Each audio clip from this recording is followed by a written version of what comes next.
Aqui a gente apresenta a Eugênia. A Eugênia também pertence à família da jabuticaba, das mirtáceas. Uma das características dessa planta, ela fica muito bonita em bonsai, inclusive para a gente fazer aquelas podas, patamares bem definidos. Já foi usada muito em jardim, feita topiaria.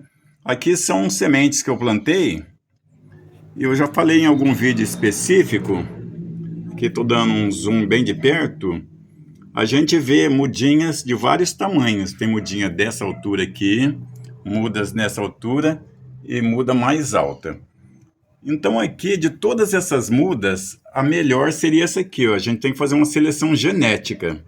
É a que cresceu mais e olha o tronco dela perto da outra. Ela está o dobro.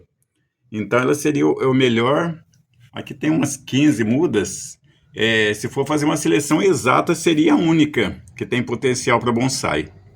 Mas não desprezando as outras, as que estão a metade do tronco dela também, tem mais umas 3 que estão a metade do tronco, daria. Mas depois, essa aqui, ó, é muito fininha, pode ser descartada. Essa aqui pode ser descartada. O problema, a gente vê muito em grupos, a pessoa com a mudinha lá raquítica.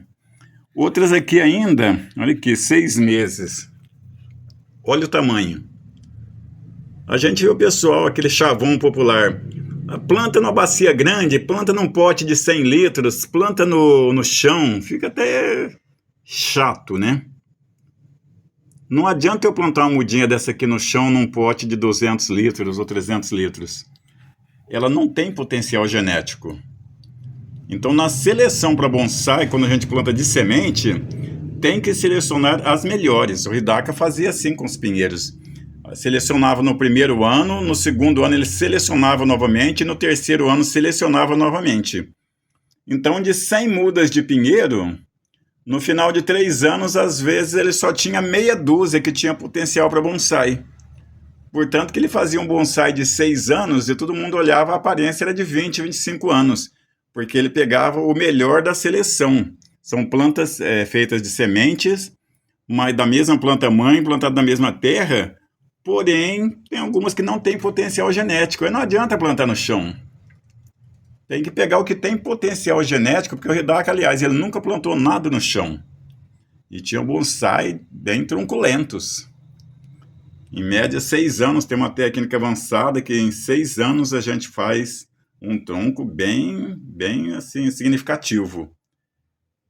A Eugênia, uma das características dela, a gente tem que colocar uma terra mais arenosa, pode colocar um pouco de matéria orgânica, mas ou colocar uns 40% de areia média sem o pó, ou pode colocar uns 30% de vermiculita, ou colocar também até uns 40% de perlita. Esse material absorve muita água, mantém o solo úmido.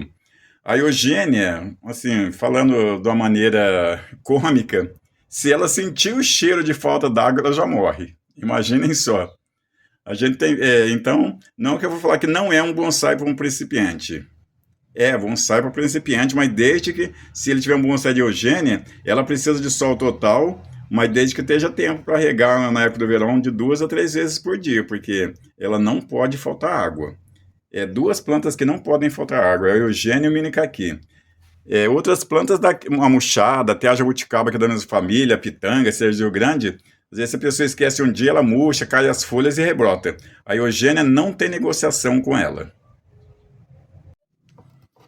Eu descobri também que, igual eu falei do buchinho, ele gosta de alto nitrogênio, e a Eugênia é a mesma coisa também. Ela gosta de uma alta quantia de nitrogênio, que tem uma época, às vezes ela fica amarelada. Inclusive é um dos únicos casos que eu uso o adubo Cote. O Cote tem várias marcas, né? Já disse. Tem Osmocote, Basacote, Fortecote e demais. Mas o adubo Cote de liberação lenta, e ela aceita esse adubo.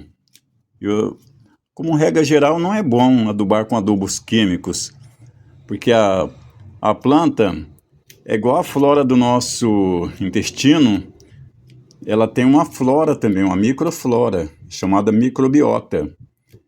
E ali, a matéria orgânica, as bactérias benéficas, ajudam a decomposição da matéria orgânica e alimentam melhor as raízes. Então, é uma simbiose entre as bactérias, os rizóbios, as micorrizas, é uma simbiose entre as micorrizas e a raiz da planta. Uma ajuda a outra a se alimentar, absorver melhor os nutrientes. Então, por isso que no Japão, principalmente, eles nem o adubo kochi eles usam. Eles usam adubos à base de farinha de peixe,